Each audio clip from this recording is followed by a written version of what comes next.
Liv, walang affair. Okay, walang affair na nangyari.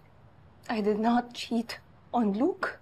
And Zach, he didn't cheat on you with me. Okay?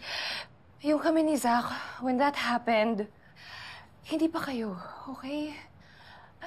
Nung kami ni Luke, break kami that time.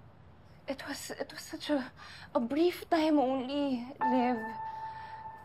And then, I decided to stop it kasi na-realize ko na mas mahal ko si Luke. Tapos naging kayo ni Zach. Liv, promise, wala talagang affair. So ano yun? Ano sinasabi mo? So you let me have him kasi ayaw mo na sa kanya? And all the hand-me-downs sa akin mo binibigay? Ganun ba yun? Hindi sa ganun, Liv. Hindi talaga. Eh, bakit di mo sinabi sa akin? Para saan pa? Liv, aayawan mo si Zach. And I don't want that to happen. Because you like him so much. I want you to be happy, Liv. Yun na naman yung gusto ko. I know what you're saying. Na hindi ako dapat magalit sa'yo. Yun yung sinasabi ng utak ko. Pero kasi hindi ko pa boyfriend si Zach nun, di ba? At hindi kayo nag-cheat sa akin. Pero Amelie, ang sakit. Ang sakit damang-dama ko dito. Damang-dama ko yun. Pit-pit ko yun hanggang ngayon, Amelie. Para kasi pinaglaruan niyo ako.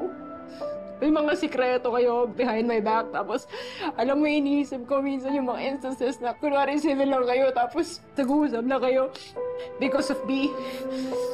Yung pala may history kayo. Ginawa niyo akong tanga. I'm sorry. I'm sorry talaga. Please, I'm sorry. Hindi yun yung intention ko, Liv. Please, I don't want to lose you over this, Liv. Please, I'm sorry. Hindi ko alam, Mami. Kasi alam mo, kung ginawa ko to sa'yo, ano mararamdaman mo? Sabi mo nga sa akin, ano mararamdaman ko kung niloko kita? Kung pinagmukha kita tanga, ano mararamdaman mo? Di ba mahal na mahal mo si Luke? What if lang naman? What if naging kami bago naging kayo? And we kept it a secret, tinago namin sa inyo. Ano mararamdaman mo? Ano mararamdaman mo? Ano mapipil mo? Mapapatawa yung ba agad ako? Hindi, di ba? Nagawa niyo akong tanga. Ikaw sa lahat ng tao, ikaw pa na kapatid ko. Ginawa mo to sa akin.